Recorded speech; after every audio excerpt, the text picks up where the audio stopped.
সবকিছুই কি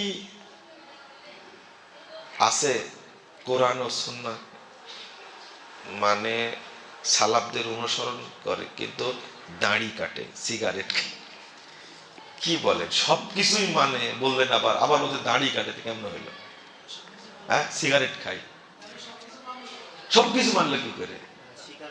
স্বীকার করে না, মানতে হবে। স্বীকার করার সাথে সাথে পালন করা লাগবে, মনে থাকতে হবে। মুনাফিক হওয়া যাবে না। কি হওয়া যাবে না? শুনুন, এখানে একটা মূলনীতি বলি। প্রশ্নগুলো করেছেন সুন্দর সুন্দর, এক বাক্যে বলাও যাচ্ছে না।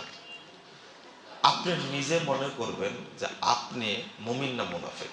একটা সংজ্ঞা আছে হাদিসে, ইন্নাল মুমিন ইয়ারা যুনুবাহু কান্নাহু কায়দুন তাহতা জাবালিন ইয়াখাফু আইয়াকা আলাই।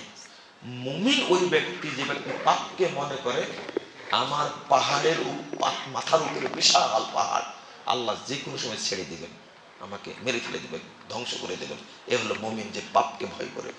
ওয়াম্মাল ফাজির ইয়ারা যুনুবাহু কাযুবাবিন মাররাল আনফিহি। আর মুনাফিক ওই ব্যক্তি যে পাপকে পরোয়া করে না। ওই যে নাকের কাছে একটা মাছি গেলে ধুর, পাপকে যে এইরকম মনে হালকা মনে করে, পাপকে পরোয়া করে না, অর্থাৎ অনর্গল পাপ করতে থাকে, এ হলো খাঁটি মুনাফিক, অরিজিনাল মুনাফিক। আব্দুল্লাহ বিন উবাইর চেয়ে বড় মুনাফিক যে অনর্গল পাপ করতে থাকে। 60 বছর যাবত একই পাপ করছে, 70 বছর যাবত একই পাপ করছে। ও মুমিন না, ও মুনাফিক, ও মুনাফিক।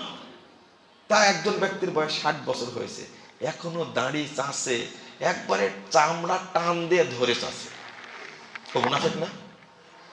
বুঝেন না মনে হয় কথাটা? কষ্ট করলেন আপনারা? এটা আমি হাদিস অনুবাদ করলাম, সহিহ বুখারী হাদিস 6305 নম্বর হাদিস। এটা মুনাফিক। পাপ ছেড়ে দিবেন, পাপ ছেড়ে দিবেন। আপনি সালাফি দাবি করেন, আহলুল হাদিস দাবি করেন, কিন্তু কি থাকতে হবে? আমল থাকতে হবে না?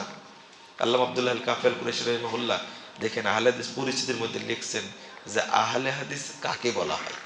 লা হাওলা ওয়ালা কুওয়াতা ইল্লা বিল্লাহ। আল্লাহ যেন আমাদের হেফাজত করেন।